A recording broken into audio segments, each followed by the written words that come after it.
Wanasomesha wife to be, alafu baadaye anafika chuoni anakutana na wasomi wenzake kule, wanajadili masomo na mengine, wanajadili homework na nini, homework.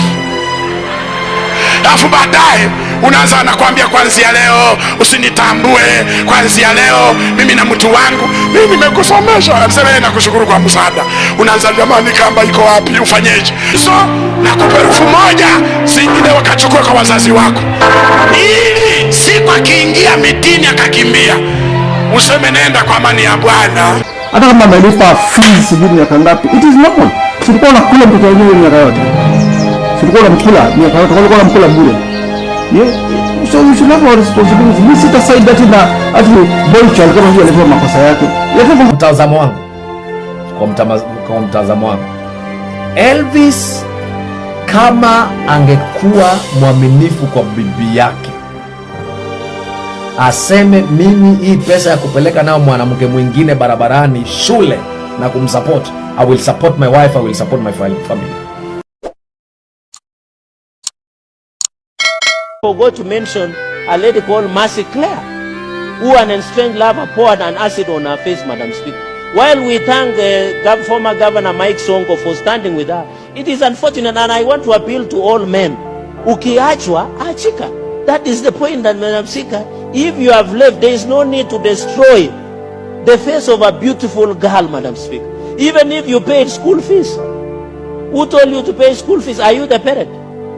Hata kama alikula fair, we condemn, Madam Speaker, the pouring of acid to that Mercy Claire, and we wish her well, and she will continue singing for the Lord because she sings in SDA choir. Pesa ya chali upendi achana nayo. Usikubali kukosa someone's investment ukijua too deep down you don't want this person. Nilikuja nikawaambia na nitawaambia tena. Mtu upendi achana na mali yake. Wachana na mfuko wake kabisa. Kaa mbali na yeye kwa sababu let me tell you. Unaona kaje mafanyikia Mary Claire? My wife to be, hatukatai, unamsomesha chuo, wife to be, unamlipia fees, una akili timamu kweli wewe? Wanasomesha wife to be, alafu baadaye anafika chuoni anakutana na wasomi wenzake kule, wanajadili masomo na mengine, wanajadili homework na nini, homework. Alafu baadaye unaanza anakuambia kwanzia leo usinitambue, kwanzia leo mimi na mtu wangu, mimi nimekusomesha. Anasema yeye nakushukuru kwa msaada. Unaanza jamani, kamba iko wapi, ufanyeje? Mimi nataka kujinyonga, I want to kill myself. Jinga kabisa wewe. Unajua kwa sababu ya binti ambaye kwa ujinga wako uliamua kumsomesha, acha wazazi wake wamsomeshe. Akitaka wewe umsomeshe, oa, weka ndani, peleka chuo, atoke nyumbani kwako. Unasomeshaje binti wa watu? Amen. Unasomeshaje binti wa watu na wasomeshia wenzako? Sasa mchungaji, niombe, yani moyo unataka kutoka, utoke kwa ujinga wako. Yani unafanya vitu vya kijinga. Hatusemi utimtunze wife to be, mpe vitu vidogo vidogo.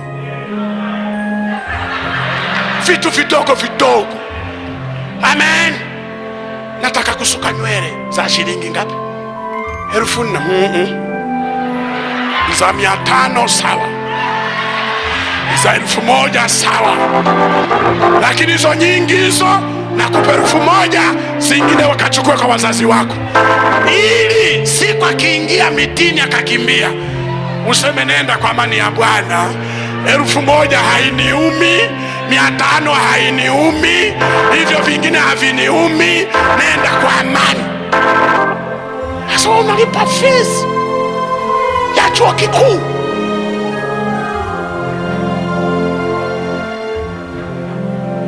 Mchungaji, nini muamini sana? Unamwamini mwanamke ambaye ana akili kama za bodaboda. Akikushusha wewe anapakia mwingine, anashusha huyo.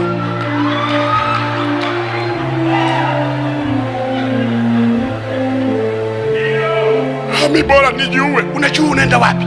Wazazi wako walikulea, hawajalipa hata mali zao.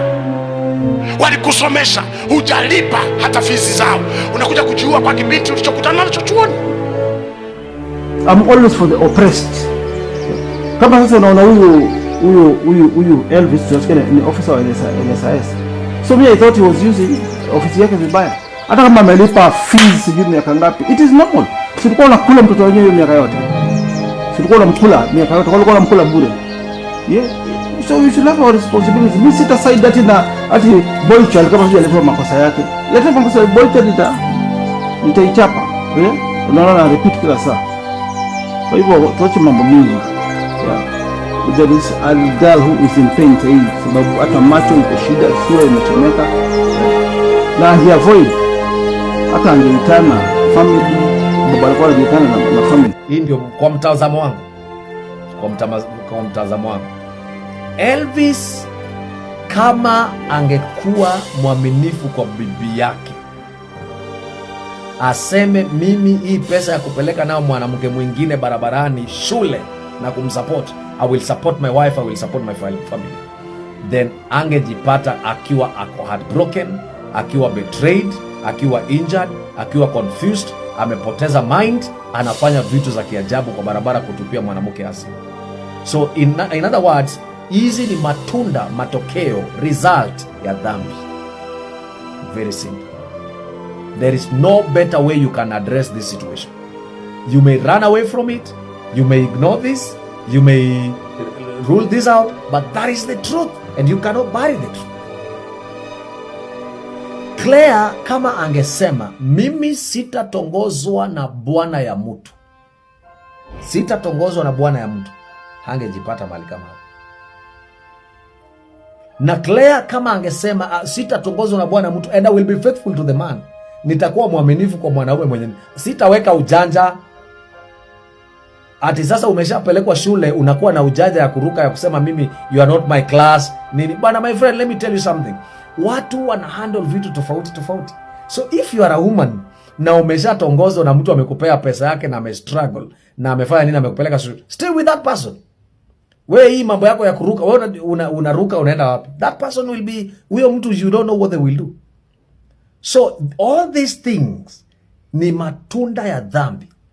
Claire was not honest. She was lying to this person. You know, she was dating someone's husband. She was hypocritical in this relationship. So she wanted to use this man to cross him, to cross her to the other side. Ndio amwache mata. And this man was also he was also hurting his family. So hii yote ni matunda ya dhambi. Let's repent our sins. God bless you. Claire, quick recovery. Elvis, we hope you will overcome hizi challenges zenye unapitia. Mungu awabariki sana. Yeah.